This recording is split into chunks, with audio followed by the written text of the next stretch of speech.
قال الله تبارك وتعالى في كلامه المجيد: أعوذ بالله من الشيطان الرجيم بسم الله الرحمن الرحيم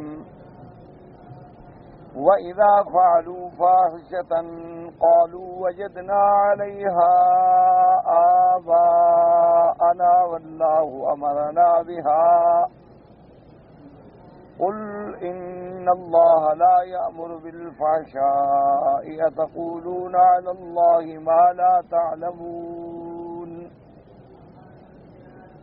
قُلْ أَمَرَ رَبِّي بِالْقِسْطِ وَأَقِيمُوا وُجُوهَكُمْ عند كل مسجد وادعوه مخلصين له الدين كما بدأكم تعودون فريقا هدى وفريقا حق عليهم الضلالة إنهم اتخذوا الشياطين أولياء من دون الله ويحسبون أنهم مهتدون. قال المؤلف والمفسر رحمه الله تعالى: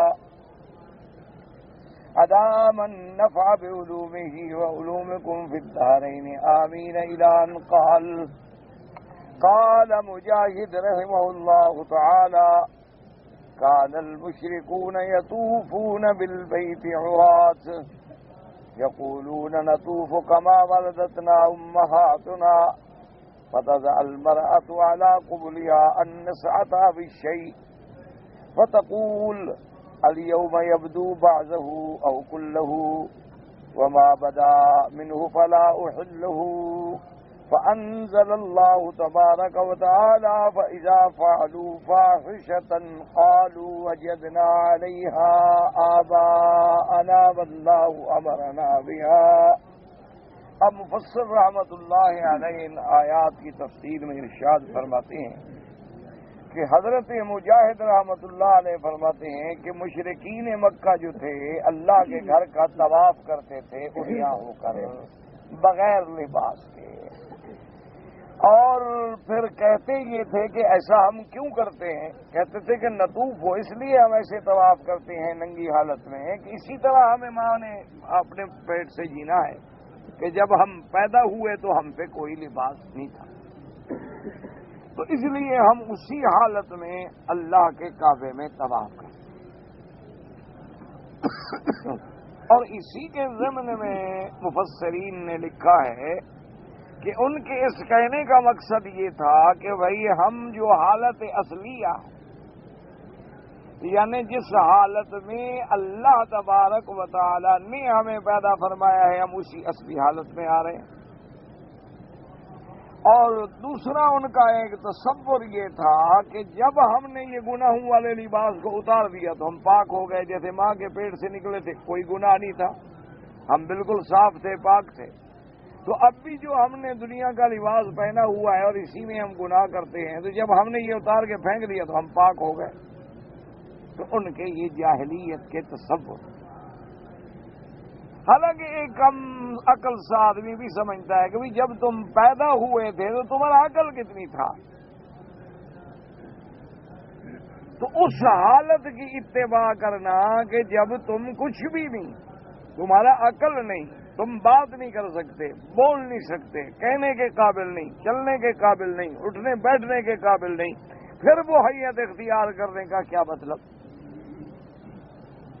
اور اس وقت اگر تم گناہوں سے پاک تھے، وجہ کیا تھی کہ ابھی تو تم بچے ہو، پیدا ہوئے ہو، معصوم ہو، ابھی بالغ بھی نہیں ہوئے، تو گناہ تو تمہارے دل میں ہے ہی نہیں، تم نے کیا ہی نہیں۔ تو یہ تصور جو ہے کہ ہم کپڑے اتار دیں گے تو گناہوں سے پاک ہو گئے، اس سے بڑی بےہودگی یا اس سے بڑی بدعقلی یا اس سے بڑی جہالت بھی کوئی دنیا میں۔ اور خدا کی شان یہ ہے کہ آج تک بھی، یعنی اب آپ دیکھیں کہ دنیا کتنی ترقی کر گئی کہ چاند پہ پہنچ گئی، دنیا ستاروں پہ کمندیں ڈال رہی ہے، خلاؤں کو مسخر کر رہی ہے، لیکن آج بھی آپ دیکھ لیں کہ نصرانی جو ہیں، دین مسیح پہ رہنے والے، اپنے آپ کو عیسیٰ علیہ السلام کا پیروکار کہنے والے، ان کے ہاں آج بھی یہی تصور ہے کہ ہفتے کے بعد اتوار کے دن گرجے میں آ کر پادری کے سامنے اپنے گناہوں کا اعتراف کر لینا اور پادری کا بپتسمہ دے دینا گناہ معاف ہو گئے.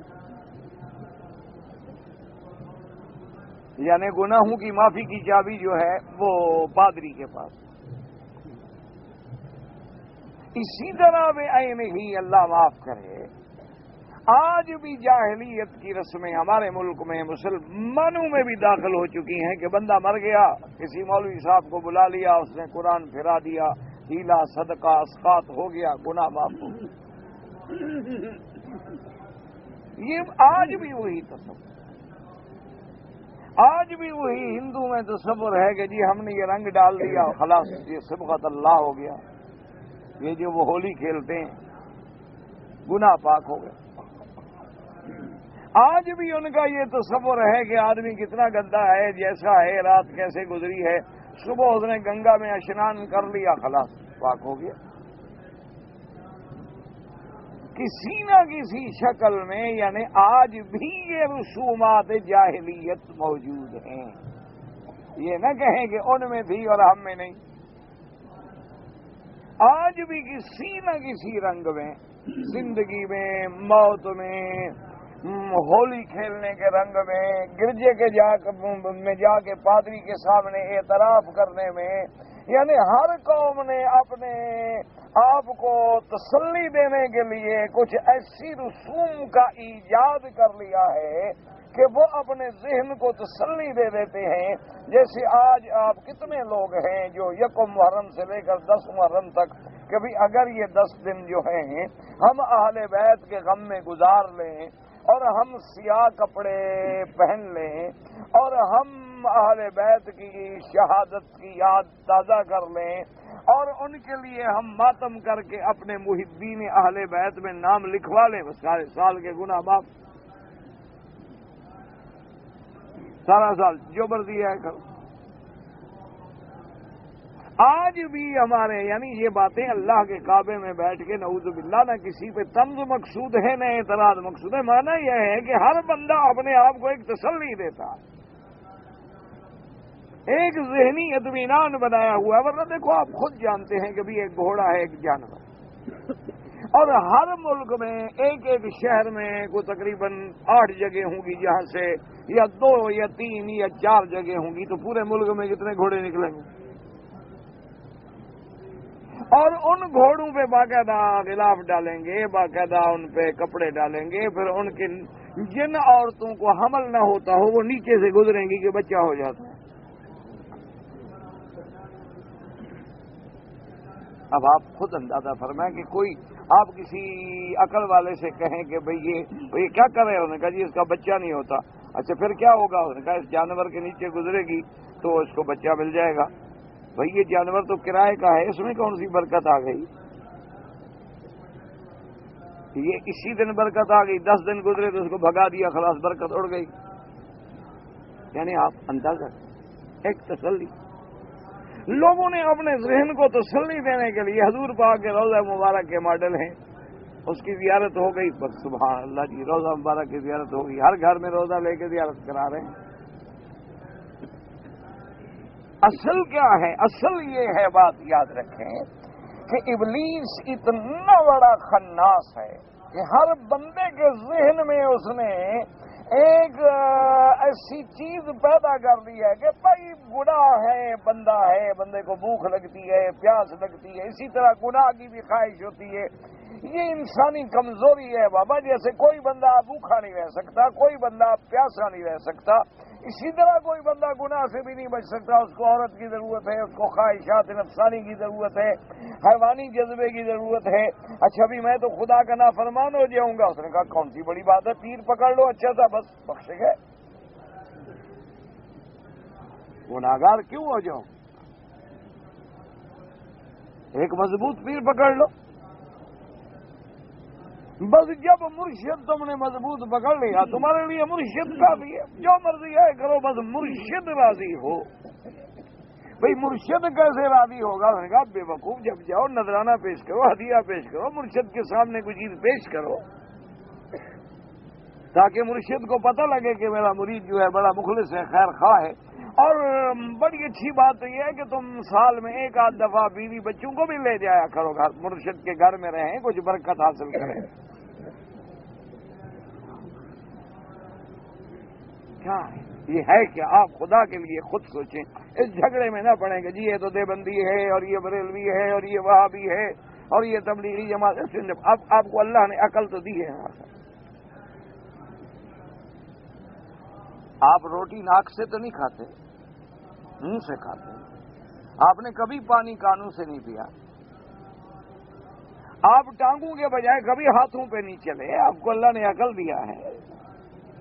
آپ ٹھنڈے دل سے سوچیں کہ گناہ میں کروں اور پیر کہے گا بخشے گئے، یہ کون سا آخر طریقہ؟ یہی وہ جاہلیت کی رسمیں تھیں جو ان کے دماغ میں بھی ابلیس لعین نے ڈالی تھیں کہ اللہ کے کعبے کی کیسے میں بے حرمتی کرواؤں،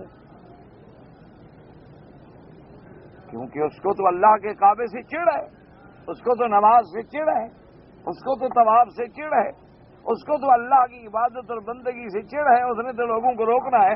تو اب اس نے محبت کے پردے میں ایسا کام کرا دیا کہ اللہ کے گھر کا طواف ہو رہا ہے اور ننگے ہو رہا ہے، اور وہ سمجھتے ہیں ہم ادب کر رہے ہیں۔ یعنی آپ خود سوچتے ہیں، ایمان سے کہیں اچھا کوئی آدمی چھوڑ دیں آپ جماعتوں کو، پارٹیوں کو، کوئی بندہ اگر کپڑے اتار کے ویسے بازار میں چل پڑے تو کیا کہیں گے آپ؟ اچھا کام کرو۔ اچھا ماں کے پیٹ سے تم پیدا ہوتے ہو، اسی ماں نے بچپن سے تمہیں اٹھایا ہے، اسی نے تمہیں پیشاب کرائے، دھویا، صاف کیا اور ہر وقت تمہاری خدمت کرتی کرتی کرتی کرتی تم بڑے ہوتے گئے۔ اب تم ماں کے سامنے کپڑے اتار کے کھڑے ہو جاؤ، جب بڑے ہو جاؤ، ماں کہے کیا بات ہے؟ تو بچپن سے تم سارا کچھ دیکھتی رہی ہو، ابھی کیوں ناراض ہوتی ہو؟ عقل کی بات ہے بھئی، میرا کون سا حصہ ہے جو تم نے نہیں دیکھا؟ یہ ہے شیطانی جال، دعا کرو اللہ اس سے بچا لے۔ اللہ ہر مسلمان کو محفوظ کرے، اللہ ہر مسلمان کو صراط مستقیم پر اور سنت محمد مصطفیٰ صلی اللہ علیہ وسلم کی پٹڑی پہ چلا۔ آج دیکھ لو دنیا میں جتنی مذہب کے نام پہ جھگڑے ہیں، یہ کیا ہے بھئی؟ مذہب جب ایک ہے، اسلام، اللہ ایک ہے، اللہ کا نبی ایک ہے، ہمارا قرآن ایک ہے، جھگڑا کس بات؟ کس بات پہ؟ کہ آج دیکھو جناب کسی جگہ فاتحہ پہ جھگڑا ہے، کسی جگہ رفع یدین پہ جھگڑا ہے، کسی جگہ آمین پہ جھگڑا ہے، کسی جگہ پاؤں زیادہ کھولنے پہ جھگڑا ہے، کسی جگہ نماز ٹوپی کے ساتھ پڑھنی ہے یا بغیر ٹوپی کے پڑھنی ہے، اس پہ جھگڑا ہے، ہر بات پہ۔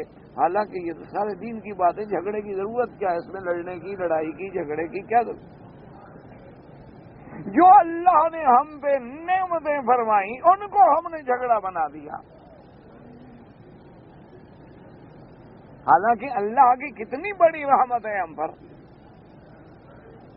کہ پہلی امتوں کی مسجد کے بغیر نماز ادا نہیں ہوتی تھی۔ میرے اللہ نے حضور کی امت پہ کرم فرمایا کہ ساری زمین مسجد، کہ جہاں مرضی آئے کھڑے ہو جاؤ نماز پڑھ لو۔ اللہ نے حضور کی امت پہ اتنا کرم فرمایا کہ بھی تمہارا سطر چھپا ہوا ہو۔ مرد کا سطر کیا ہے؟ ناف سے لے کر گھٹنے تک، بس یہاں کوئی چیز ظاہر نہ ہو، باقی تمہارا قمیض گلے میں ہے نہیں ہے، نیچے ٹانگوں پہ کپڑا ہے نہیں ہے، سر پہ کپڑا ہے نہیں ہے، نماز پڑھو ٹھیک۔ یہ اللہ کا ہم پہ کرم تھا، احسان تھا، عظیم نعمت تھی، یا کوئی جھگڑے والی بات؟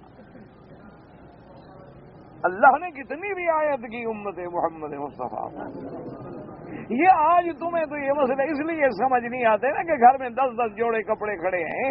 اس دور پہ نظر ڈالو جب صحابہ کے پاس چادر ہی ایک ہے۔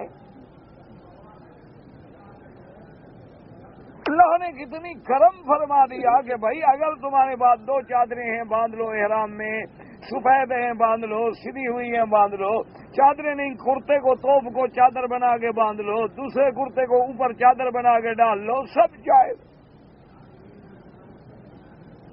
یہ تو اللہ نے رعایت کی، رحمت کی ہم پر کہ بھئی ایک بندہ ہے اتفاق سے مسجد میں آ گیا، ٹوپی نہیں ہے تو اب کھڑا رہے، نماز نہ پڑھے، کیوں؟ نماز پڑھو، ٹھیک، کوئی بات ہے، ٹوپی سر پہ ہے نہیں۔ لیکن اگر اللہ تبارک و تعالی ساری نعمتیں عطا فرما دے، اللہ نے تمہیں لباس دیا ہے، تمہیں کپڑا دیا ہے، تم جب عدالت میں جاتے ہو، تم کسی کورٹ میں جاتے ہو، کسی افسر کے پاس جاتے ہو تو بن سنور کے ٹوپی شوپی کو باقاعدہ شیروانیاں باقاعدہ آواز کٹے، تو اللہ کے گھر میں آؤ تو وہاں بھی تو بنو سمرو۔ اسی لیے سیدنا عبداللہ ابن عمر، عبداللہ ابن عباس اور بڑے بڑے جلیل القدر صحابہ جو ہیں نا، جب نماز کا وقت آتا تو بہترین لباس، جو اچھے سے اچھا اللہ نے ان کو دیا تھا۔ اس لیے اب ان مسئلوں پر کوئی جھگڑا، کوئی لڑائی، کوئی فساد کی تو ضرورت ہی نہیں تھی، تو یہ تو اللہ کی عنایات ہیں، اللہ کی رحمتیں ہیں، اللہ نے وسعتیں فرما دی۔ آج مثال کے طور پہ ایک ٹھنڈے دل سے سوچیں، اللہ جھگڑوں سے بچائیں اور اللہ اپنے دین کی سمجھ عطا فرمائیں۔ آج اگر ایک ہندو رام چندر مسلمان ہو جائے، ایک سکھ مسلمان ہو جائے، ایک یہودی مسلمان ہو جائے، اس کو قرآن کا ایک لفظ نہیں آتا، کیسے نماز پڑھے؟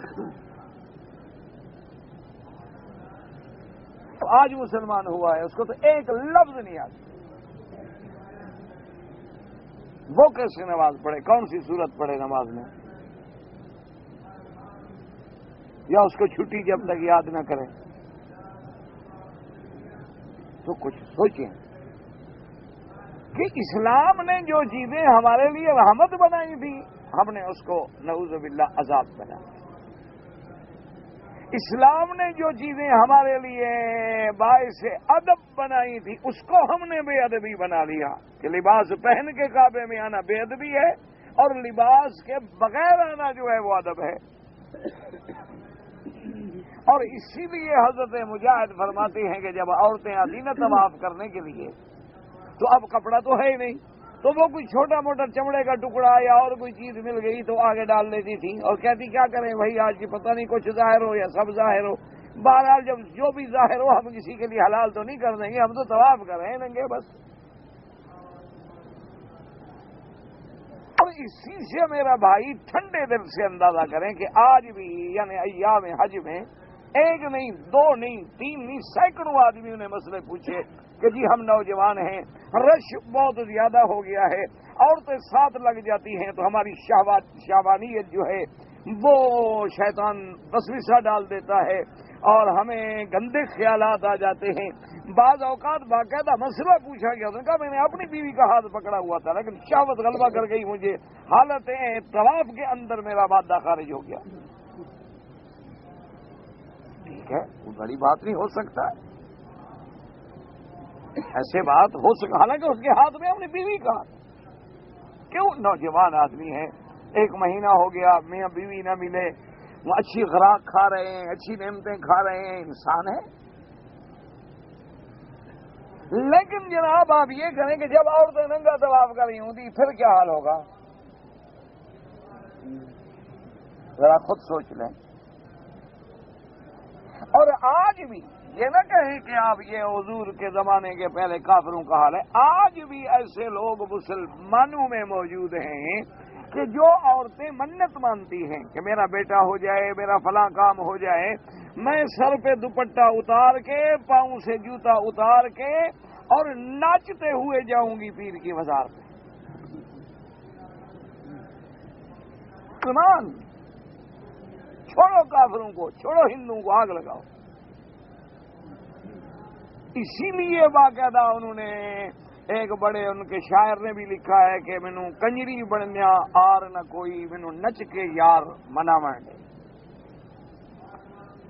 کہ میں ناچ کے اپنا دوست اپنے محبوب کو راضی کر رہی ہوں، مجھے طوائف بنتے کوئی آر نہیں، مرشد راضی ہو جائے۔ مرشد طوائف سے راضی ہوتا ہے، اچھا مرشد ہے ڈانس سے راضی ہوتا ہے۔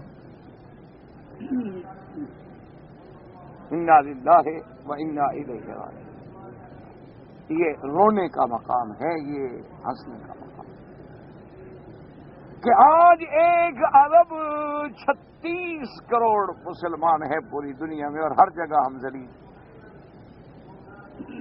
کہیں ہمیں ہندو مار رہا ہے، کہیں ہمیں روس مار رہا ہے، کہیں ہمیں یہودی مار رہا ہے، عصمتیں لوٹی جا رہی ہیں، اور بچوں کو باقاعدہ اچھالا جاتا ہے اور نیزوں پہ لٹکا دیا جاتا ہے۔ ایک عورت سے 10 فوجی 20 فوجی برائی کرتے ہیں، اسی حالت میں وہ مر جاتی ہے، اور ہم مسلمان ہیں، ہم لڑ رہے ہیں کہ جناب آپ نے نماز میں کیا کیا ہے، کیسے پڑھی ہے، ٹوپی کے ساتھ یا ٹوپی کے بغیر؟ ہماری غیرت کہاں گئی؟ کہاں کا اسلام؟ کہاں کا ایمان؟ 4 لڑکیوں نے خط لکھا، اور یہاں سے محمد ابن قاسم نے عرب سے جناب چلا، اور پیدل اور گھوڑوں پہ اور اونٹوں پہ، اور مرتے مرتے مرتے راجہ طاہر کو جا کے تباہ کر کہ مسلمان لڑکیوں سے کھیلتا ہے بادشاہ۔ اتنی جرت ہو گئی ہے کہ مسلمان لڑکیوں کی توہین کرتا ہے، کیا سمجھتا ہے کہ مسلمان مر گئے؟ تو مجھے آپ بتلائیں کہ اگر ہم اسی طرح لڑتے رہے، اسی ہم جھگڑوں میں مبتلا رہے کہ قبر کتنی اونچی ہو، سونے کا چاندی کا دروازہ ہو، اوپر روضہ ہو، اور گنبد کیسا گول ہو، اور اس کا طول عرض کتنی ہو، اور کس دن جلوس نکلے، جھنڈیاں کتنی لگانی ہیں اور بجلیاں کتنی جلانی ہیں، یہ اگر جھگڑے ہیں تو پھر اسی طرح مار کھاتے رہیں۔ یہ دین پھیلا نہیں رہے، دین کو مٹا رہے۔ ہر وہ طالب یا مولوی اگر اسلام کا نام لے کے مسئلے پر لڑاتا ہے تو وہ دین کو مٹا رہا ہے، دین کا خیر خواہ نہیں، یا وہ غلط فہمی کا شکار ہے یا پھر کسی کا ایجنٹ ہے کہ کسی طرح اندر رہیں گے مسلمانوں کو لڑاؤ چھوٹے چھوٹے مسئلوں۔ اور خدا کے بندے جتنے اصول ہیں ان میں کوئی لڑائی نہیں، اللہ کا شکر ہے، اللہ کا کروڑ کروڑ شکر ہے۔ آپ کے ملک میں جتنی جماعتیں ہیں، ایمان سے کہیں عشاء کی 4 رکعتیں پڑھتے ہیں یا 5 پڑھتے ہیں؟ مغرب کی کبھی کوئی اصول پہ جھگڑا ہوا؟ نہ، سب کے پاس قرآن ایک ہے، یا ہر جماعت کا اپنا قرآن شریف ہے؟ سب کا رخ قبلے کی طرف ہوتا ہے یا بعض مدینے کی طرف رخ کر کے نماز پڑھتے ہیں؟ اب حج پڑھنے کے لیے عرفات آتے ہیں، سب کے نزدیک اللہ کا قرآن جو ہے حجت ہے، حضور سرکار مدینہ کی سنت ہے، سب کو محبوب سے پیار ہے۔ اگر چھوٹے چھوٹے مسائل فروعی ہیں تو علماء کا تو یہ کام تھا کہ سب کو اکٹھا کر کے بٹھا دیتے، کہتے خدا کے لیے جھگڑا نہ کرو، جو نصوص ہیں جو بغیر جھگڑے کے مسئلے ہیں الحمدللہ، اور جن چھوٹے چھوٹے مسائل میں اختلاف ہے یار ٹھیک ہے عمل کرتے رہو، لیکن لڑاؤ تو نہیں ہے ایک دوسرے کو۔ سارے مسئلے اسی لیے اب دیکھیں یہودی ہیں، کافر ہیں، مشرک ہیں، کعبۃ اللہ کا طواف ہو رہا ہے، اور جناب اور فخر کیا ہے کہ جی ہم تو بالکل پاک ہو کے طواف کر رہے ہیں۔ اللہ نے قرآن اتارا کہ یہ کیا بدبخت ہیں کہ جو بھی گناہ کا کام کرتے ہیں کہتے ہیں ہمارے باپ دادا ایسے تھے، ہمیں اللہ کا بھی حکم ہے۔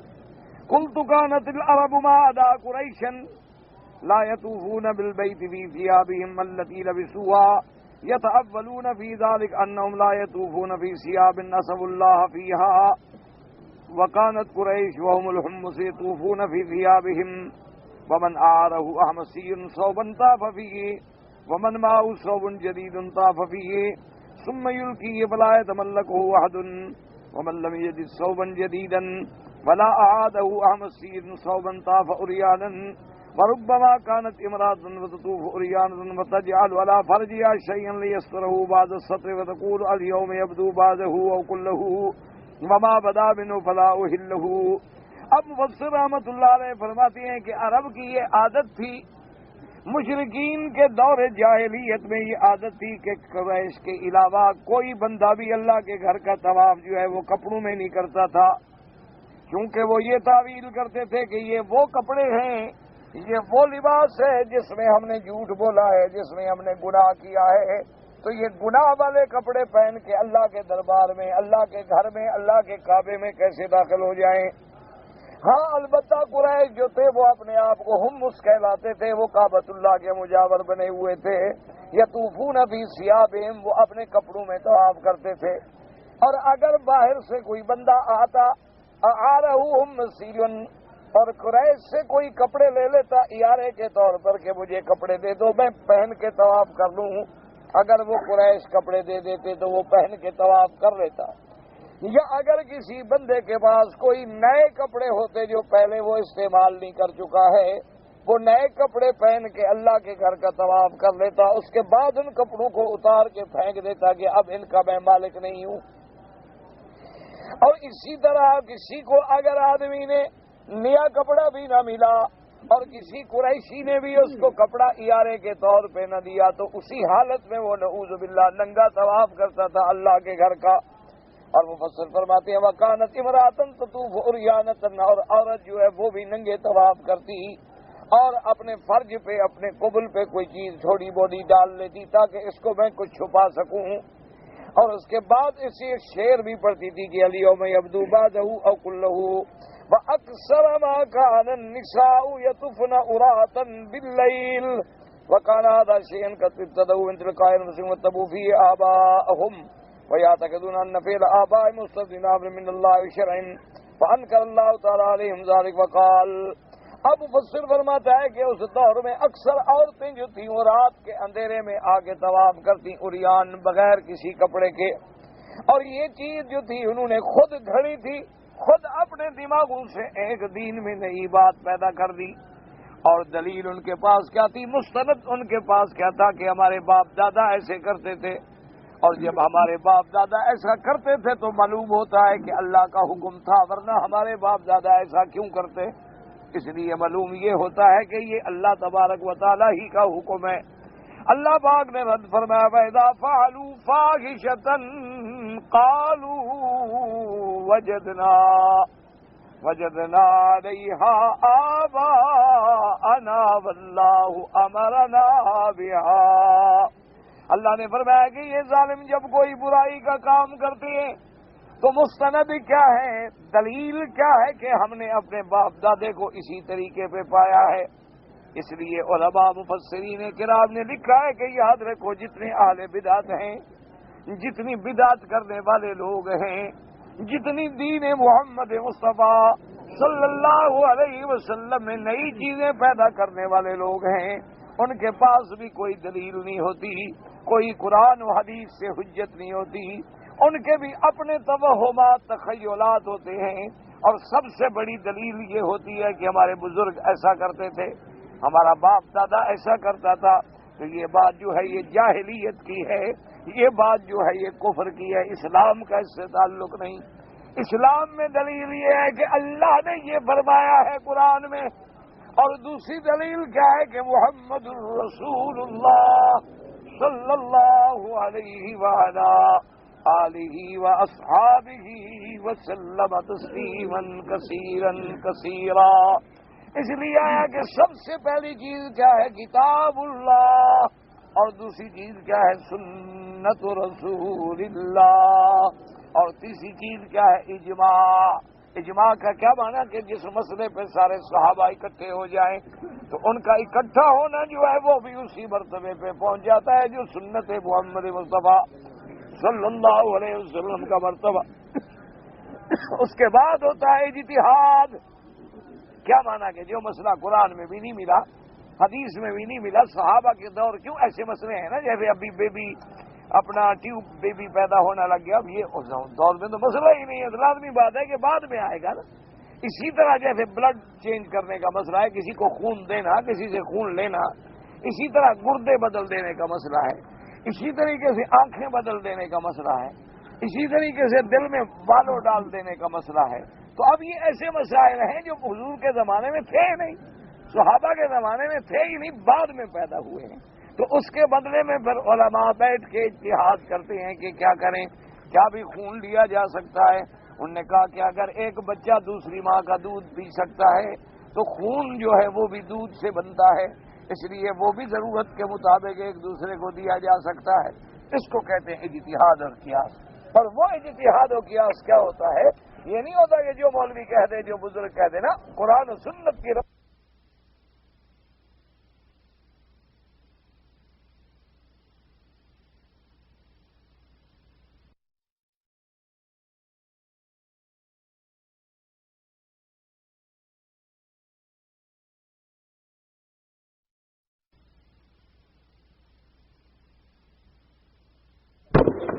میں مسئلہ ڈھونڈیں گے کہ بھی قرآن میں کسی بچے کو دودھ پلاؤ دوسری ماں کا پلانا جائز ہے کہ نہیں.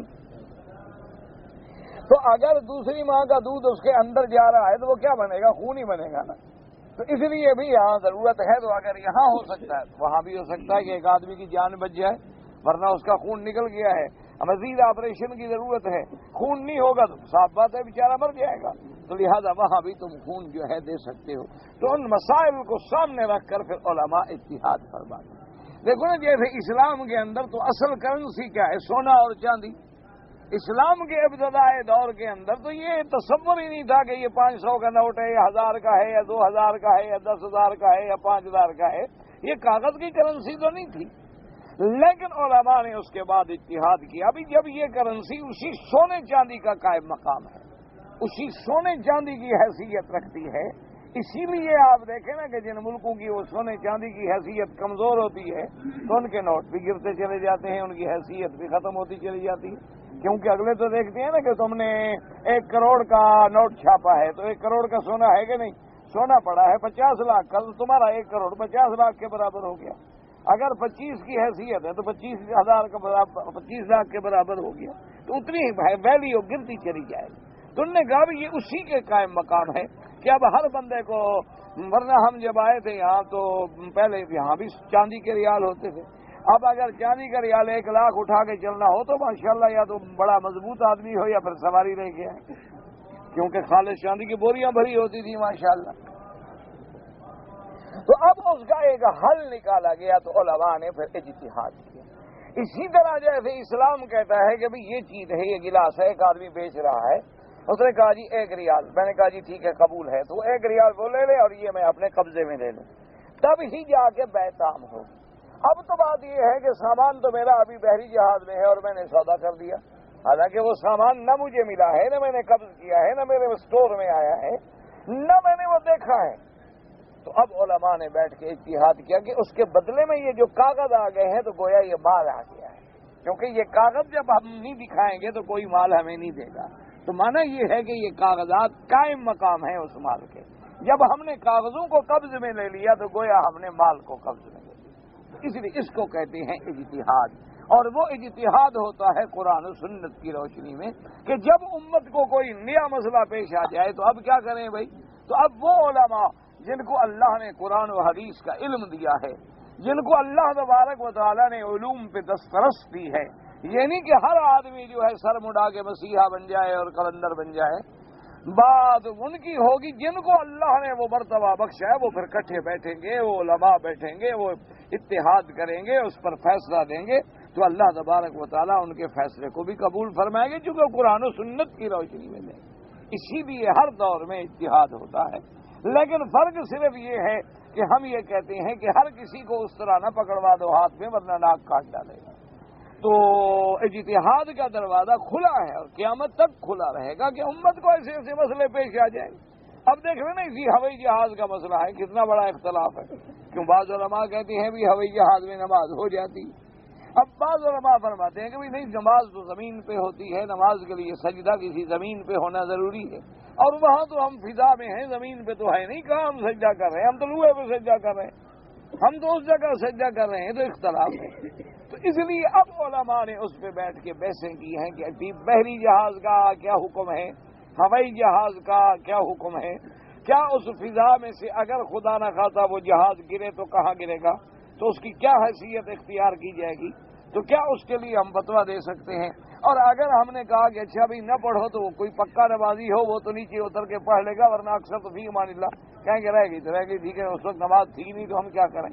اسی طرح مسائل ایسے پیش آ جاتے ہیں، جیسے ایسے مسائل بھی موجود ہیں دنیا میں کہ ایک ملک ایسا ہے کہ وہاں جناب سورج جب ڈوبتا ہے نا جی، ایسے سورج غروب ہونا اور آپ اذان کہیں مغرب کی، ادھر طلوع ہو جاتا ہے، وہ اتنی دیر میں ابھی اذان ختم نہیں ہوئی ہے دوسری طرح نکل بھی آیا، تو بھی اب عشاء کیسے پڑھیں؟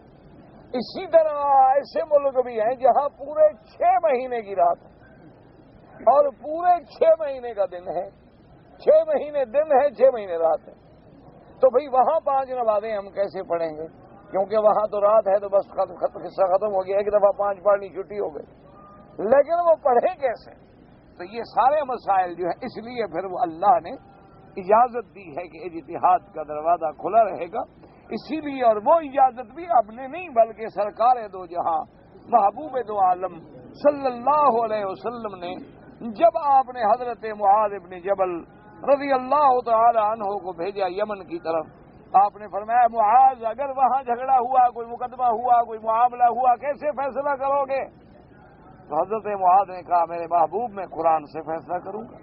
آپ نے فرمایا اچھا اللہ کے بندے اگر وہ مسئلہ قرآن میں تمہیں نہ ملے، تو کہا حضور پھر آپ کی سنت جو موجود ہے اس سے فیصلہ کروں گا۔ تو حضور نے فرمایا اچھا اگر اس کے بعد تمہیں سنت بھی نہ ملے، تو اس نے کہا حضور پھر میں اجتہاد کروں گا قرآن۔ تو حضور پاک نے ان کے سینے پہ ہاتھ مارا اور فرمایا ماشاء اللہ تم میرے نائب بن کے جا رہے ہو، تو اللہ نے تمہیں دین کی صحیح سمجھ عطا فرمائی۔ تو اس لیے اللہ تبارک و تعالی نے تو یہ امت کے لیے اللہ نے راستے کھولے ہیں، اور یہ اللہ کی رحمت ہے، اللہ کا انعام ہے اپنے بندوں پر۔ اس لیے نہیں کھولے گئے کہ ہم لڑائیاں کریں اور فرقے بنائیں اور جھگڑے کریں، فساد کریں اور ایک دوسرے کو ماریں اور ایک دوسرے کی مسجدوں میں نہ آنے دیں اور ایک دوسرے کے پیچھے نمازیں نہ پڑھیں اور جھگڑے ہوں، اور بعد ملکوں میں تو جا کے دیکھیں ماشاءاللہ وہاں وہ ٹوپیاں بنا کے رکھ دیتے ہیں، اور وہ ٹوپیاں عجیب عجیب قسم کی ٹوپیاں ہوتی ہیں، کیونکہ اچھی قیمتی ٹوپی رکھے تو انشاءاللہ نمازی چھوڑ کے تھوڑی جائے گا، وہ تو جو سر پہ رکھے گا لے گیا گھر بھی، ہمارا اگلی نماز کے لیے اور ٹوپیاں کون لے آئے؟ اس لیے وہ چٹائیوں کی ٹوپیاں اور پتہ نہیں کس لکڑی کی ٹوپیاں اور کیا کیا رکھتے ہیں کہ کوئی گھر لے نہیں جاتا نا، پڑی رہیں گی وہاں، کیونکہ ایک تصور بن گیا ہے کہ اگر ٹوپی نہیں ہوگی تو نماز نہیں ہوگی۔ یہ بھی غلط ہے، ٹوپی نہ ہو تو نماز ہو سکتی ہے، کوئی منع نہیں، لیکن یہ بھی تصور غلط ہو گیا ہے کہ بھئی اگر ٹوپی ہے تو اتار کے پھینک دو، رومال ہے تو وہ بھی کندھے پہ تو رہے لیکن سر پہ نہ رکھو۔ تو یہ چیزیں جو ہیں اسی میں آ کے غلب ہو جاتا ہے۔ بھئی اللہ نے کپڑا دیا ہے ضرور پہنو، نہیں دیا کوئی بات نہیں، کھڑے ہو جاؤ، اللہ پاک تمہاری نماز کو قبول فرما لے۔ تو اس لیے جیسے کہ جاہلیت میں اپنی رسمیں انہوں نے نکال لی تھی کہ وہ اللہ کے کعبے کا طواف کر رہے ہیں اور طواف عریاں کر رہے ہیں، اور دلیل پوچھو بھی کیا ہے، کہتے ہیں ہمارے باپ دادا نے کیا تھا، اور جب ہمارے باپ دادا نے کیا تھا لازمی بات ہے ہمارے باپ دادا پاگل تو نہیں تھے، ان کے پاس کوئی نہ کوئی اللہ کا حکم ہوگا، بھی وہ کہاں ہے اللہ کا حکم، اور جی ہوگا۔ اس لیے اللہ پاک نے یہ آیت نازل فرمائی، فقال تعالی ردا علیہم قل ان اللہ لا یأمر بالفحشاء، اللہ نے فرمایا قل یا محمد صلی اللہ علیہ وسلم ذالک ہے میرے مدنی محمد مصطفیٰ، جو یہ دعویٰ کریں ان کو آپ جواب دیں کہ جاہلو خبردار، ان اللہ لا یأمر بالفحشاء، اللہ تبارک و تعالیٰ کبھی برائی کا حکم نہیں دیتے، اللہ تبارک و تعالیٰ پاک ہیں، اللہ تبارک و تعالیٰ ہر صفت نقصان سے پاک ہیں، اللہ اپنی شان کے خلاف ہے کہ خدا کسی کو گناہ کا، برائی کا، غلط کا حکم دے۔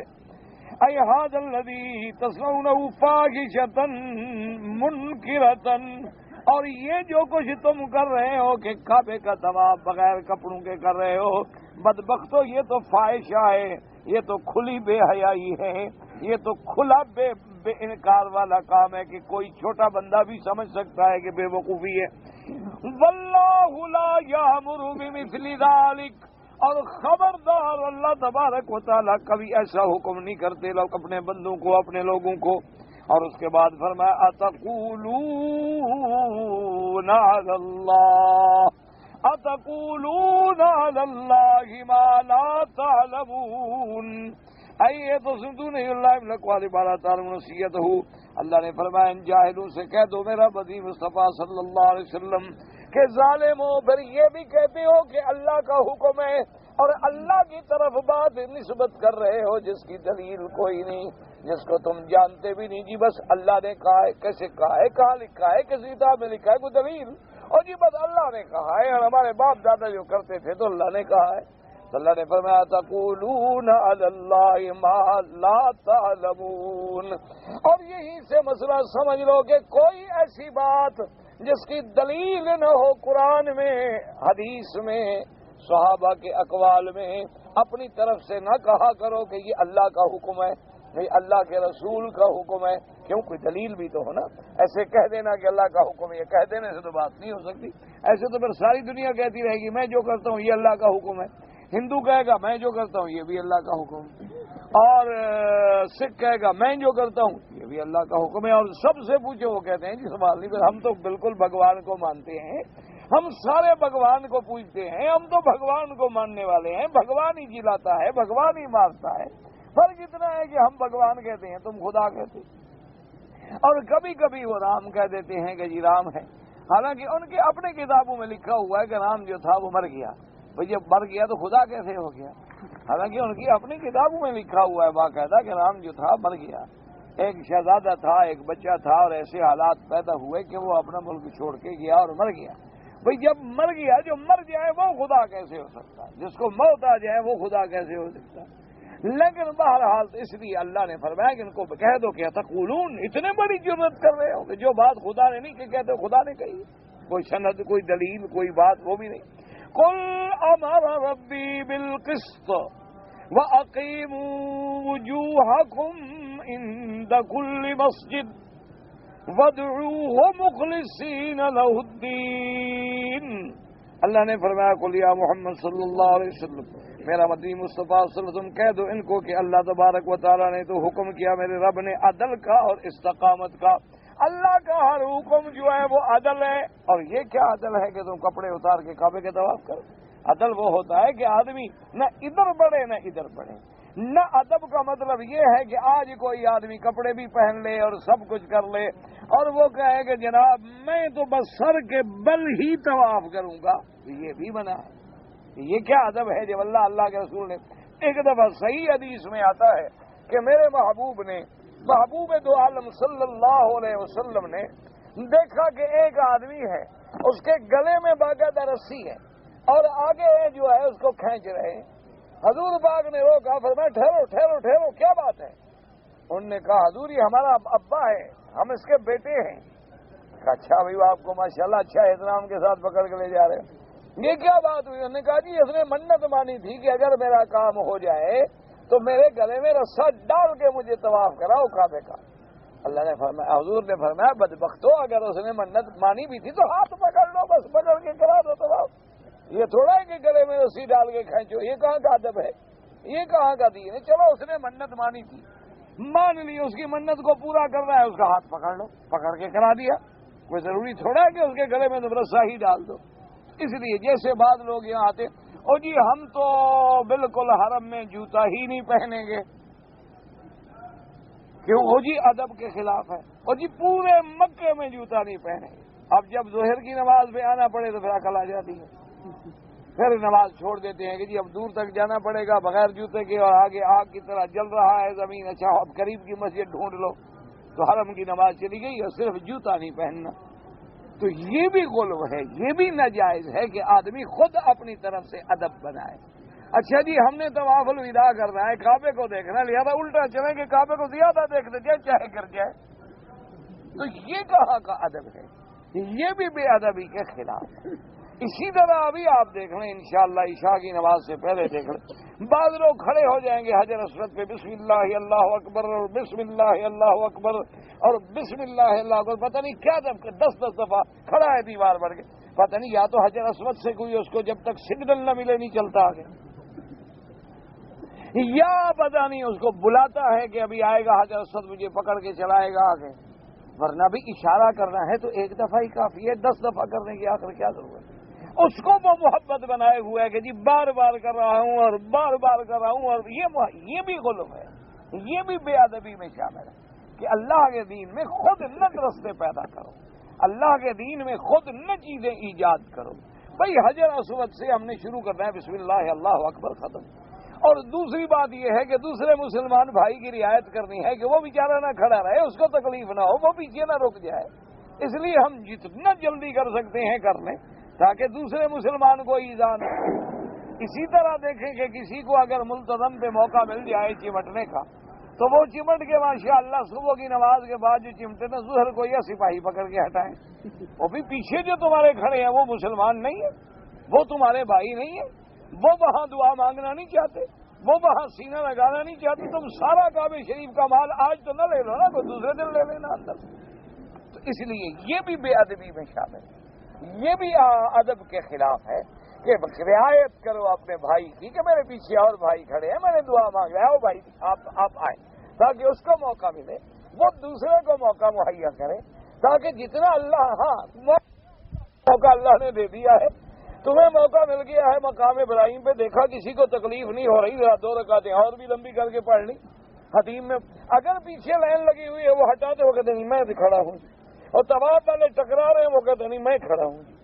یہ کون سا طواف ہے؟ یہ کون سی عبادت ہے؟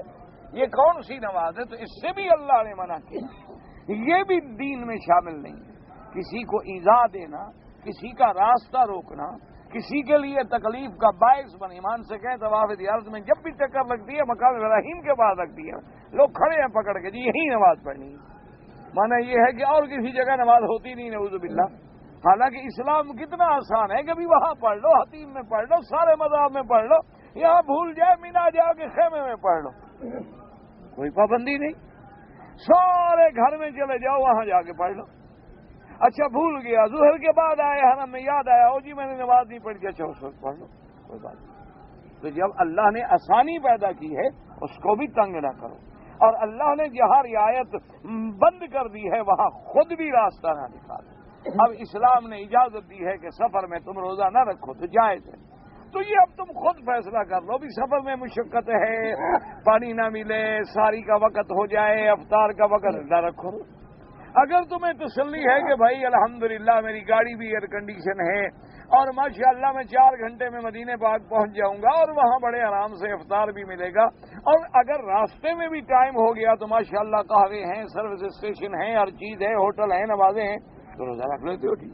اللہ نے تمہارے لیے رعایات پیدا کی ہیں اور تمہارے لیے اللہ نے اپنی رحمت کے دروازے کھولے ہیں کہ ان کو دیکھ کے میرے بندے کو تکلیف نہ ہو، اس لیے فرما دیا کہ الدین یسر، دین جو ہے وہ آسان ہے۔ تو جیسے کعبۃ اللہ کا اریاں طواف کرنا ناجائز ہے، اسی طرح کوئی بندہ کہے کہ میں ہاتھوں پہ چلوں گا، میں سر کے بل چلوں گا، میں الٹا ہو کے چلوں گا، مجھے گھسیٹ کے لے جاؤ، یہ بھی منع ہے، یہ چیزیں بھی اسلام میں منع ہے۔ اللہ ہر کام میں کیا چاہتے ہیں؟ عدل، انصاف۔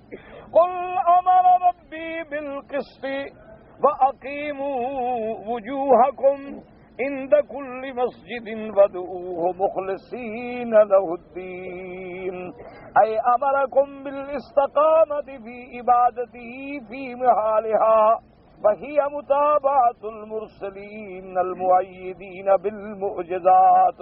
اللہ تبارک و تعالیٰ تمہیں حکم دیتے ہیں کہ میری عبادت پہ جمے رہو، اور میری عبادت کو اسی کے رستے، اسی کے طریقوں سے کرو جو طریقہ میں نے اپنے نبیوں کو دے کے بھیجا ہے، اپنے پیغمبروں کو دے کے بھیجا ہے، اور میرے وہ پیغمبر جن کی تائید میں نے کی ہے معجزات دے کے، جن کی دلائل معجزات کے ساتھ میں نے صداقت کی تصدیق کی ہے، فیما اخبروا به ان اللہ ما جاءوا به من الشرائع لخاضعوا في عبادته اور جو اللہ کے پیغمبر شریعت لے کے آئے اور جو اللہ کے پیغمبروں نے تمہیں سکھلایا کہ خالص اللہ کی عبادت کرو اور اسی طریقے سے عبادت کرو جو طریقہ بتلایا محمد رسول اللہ نے صلی اللہ علیہ وعلا آلہ وسلم تسلیما کثیرا کثیرا فإنه تعالی لا يتقبل العمل تجمع هذين الركنين ان يكون ثوابا موافقا للشریعت وان يكون خالصا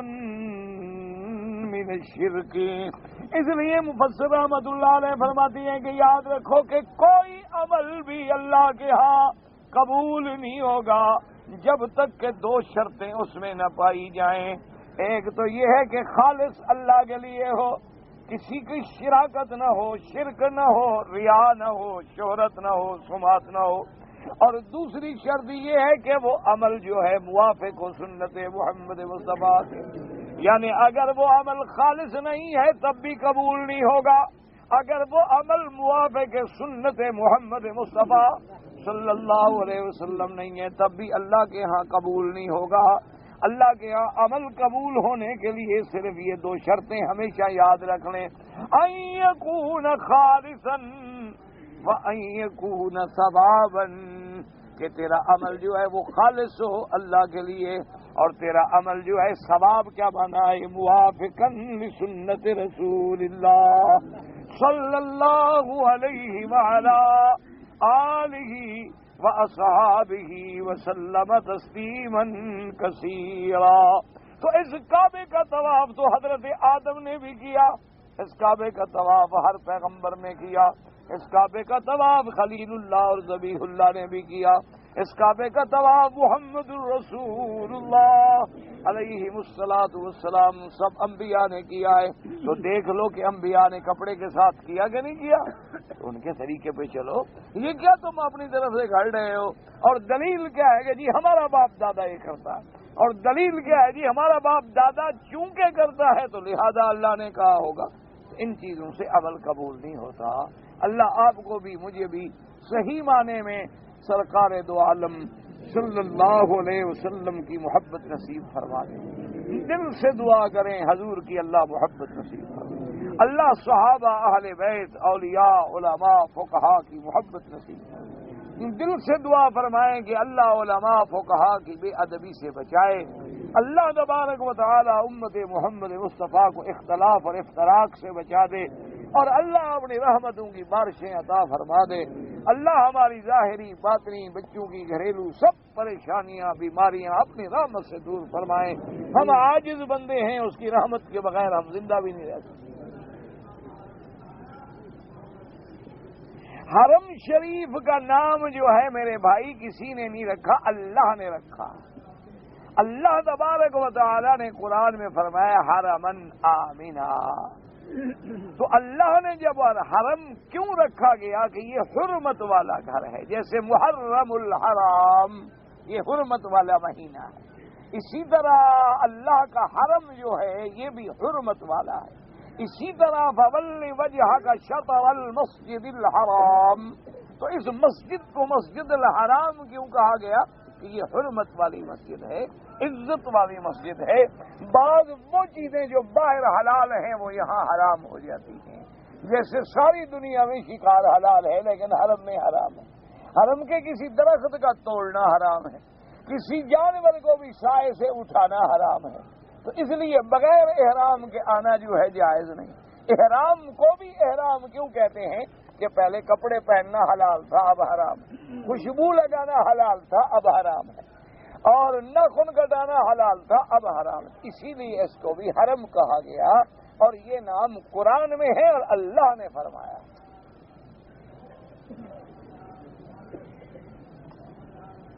حضور سرکار دو عالم کے بیٹے، جیسے میں نے عرض کیا تھا کہ حضور کے بیٹے ہیں عبداللہ، یاد رکھو، ابراہیم، قاسم، 3 بیٹے اور 4 بیٹی۔ 4 بیٹیاں جو ہیں ان میں Bibi Zainab, Bibi Fatima, Bibi Ruqayya, Bibi Umm Kulsum. اب حضور کے بیٹے تو زندہ رہے نہیں، یعنی حضور کے بیٹے جو ہیں وہ تو بچپن میں ہی فوت ہو گئے، اور اللہ نے قرآن میں واضح کر دیا کہ ما کان محمد ابا احد من رجالکم، وہ تو رجل بنے ہی نہیں، بالغ ہونے سے پہلے فوت ہو۔ اب جب اولاد فوت ہو گئی تو ان کے ذکر کی ضرورت ہی نہیں، کتابوں میں موجود ہے کہ بہت ذکر تھوڑا ہوتا ہے، تھوڑے ہونے کی ضرورت ہی نہیں ہے نا، وہ تو نابالغ بچے تھے، فوت ہو گئے، نہ تو وہ زندہ رہے، نہ اسی لیے ان کے ذکر کی کتابوں میں موجود ہے کہ اتنے بچے ہوئے فوت۔ اسی طرح بیٹیوں میں باقاعدہ کتابوں میں موجود ہے کہ بی بی زینب کی شادی جو تھی وہ عمرو بن العاص سے تھی، اور بی بی رقیہ ام کلثوم کی شادی سیدنا عثمان سے، اور بی بی فاطمہ الزہرا کی شادی سیدنا علی سے۔ پھر اللہ تبارک و تعالیٰ نے تمام چاروں بیٹیوں میں سے سب سے زیادہ شان جو دیا وہ بی بی فاطمہ کو دیا، جیسے حضور کی تمام بیویوں میں سب سے زیادہ عظمت ملی تو بی بی خدیجہ کو، اور اس کے بعد بی بی عائشہ کو، پھر بی بی حفصہ، ورنہ اب بی بی سودا ہیں، بی بی ام سلمہ ہیں، بی بی ام حبیبہ ہیں، ماریہ قبطیہ ہیں، کوئی نام بھی نہیں جانتا۔ تو اس لیے یہ ضروری نہیں ہوتا کہ نام نہ جاننے سے وہ حقیقت ختم ہو جائے۔ تو اللہ تبارک و تعالی، اور طیب طاہر جو آتا ہے اس کے بارے میں علماء کی تحقیق یہ ہے کہ بیٹا وہی ایک ہے، لیکن حضور اس کو لقب دیتے تھے طیب کا، اور بی بی خدیجہ اس کو لقب دیتی تھی طاہر کا، یعنی بیٹا تو وہی ہے لیکن اسی کو طیب بھی کہتے تھے، اسی کو طاہر بھی کہتے تھے۔ اور ابراہیم جو ہے وہ بی بی ماریہ قبطیہ سے، اور وہ بھی بچپن میں فوت ہوئی، تو ان کی بھی بڑی شان۔ حضور نے فرمایا کہ اگر میرے بعد کوئی نبی ہوتا اور میرا بچہ بھی زندہ ہوتا اور اللہ کی شان ہوتی ہے تو اللہ نے زندہ رکھا نہیں، کیونکہ حضور کے بعد نبی ہی کوئی نہیں۔ اور یہ بھی اللہ کی حکمت تھی کہ حضور کا بیٹا اگر ہوتا تو ہو سکتا ہے کہ دشمنوں کو موقع ملتا نبوت جاری کرنے کا، اس لیے اللہ نے فیصلہ کر دیا کہ ہم آپ کے بیٹوں کو زندہ ہی نہیں رکھتے، ولیکن رسول اللہ و خاتم النبی، بس۔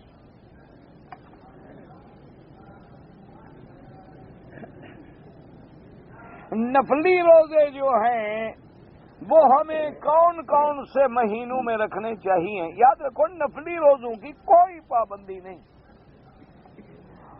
آپ سنت کے مطابق ہر ہفتے میں 2 دن روزہ رکھ سکتے ہیں، سوموار اور جمعرات، یہ سنت ہے۔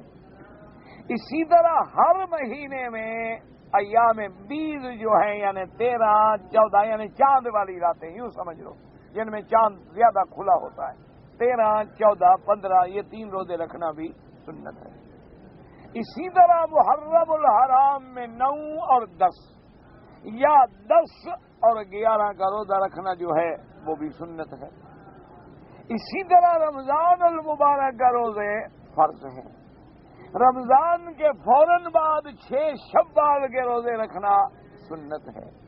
اسی طرح عرفات کا روزہ رکھنا، یوم الوقوف کا روزہ جو ہے، جو آدمی حج نہ کرے، جو حج کرے اس کے لیے نہ رکھنا سنت ہے، اور جو حج نہ کرے اس کے لیے وہ روزہ اتنا بڑا ثواب ہے کہ 1 سال پہلے کے اور 1 سال بعد کے گناہ معاف ہو جاتے ہیں۔ اس لیے نفلی روزوں میں کوئی پابندی نہیں۔ اور ایک حدیث مبارک میں یہ بھی آتا ہے کہ اگر تم چاہتے ہو کہ میں زیادہ سے زیادہ روزے رکھوں تو آپ نے فرمایا کہ پھر صوم داؤد علیہ السلام جو ہے وہ اللہ کو بڑا پسند ہے، کہ صوم داؤد یہ تھا کہ 1 دن روزہ رکھتے تھے اور 1 دن افطار کرتے، 1 دن روزہ رکھتے اور 1 دن افطار کرتے۔ اسی طرح شعبان کے مہینے میں بھی میرے مدنی پاک سرکار دو عالم رمضان کے آنے سے پہلے شعبان میں استقبال رمضان کے لیے بھی آپ زیادہ روزے رکھتے تھے، تیار ہو جاتے تھے کہ رمضان کے آنے سے پہلے ذہن آدمی تیار ہو جائے۔ اس لیے کسی خاص مہینے کی پابندی نہیں ہے، تم ہر مہینے میں روزے رکھو۔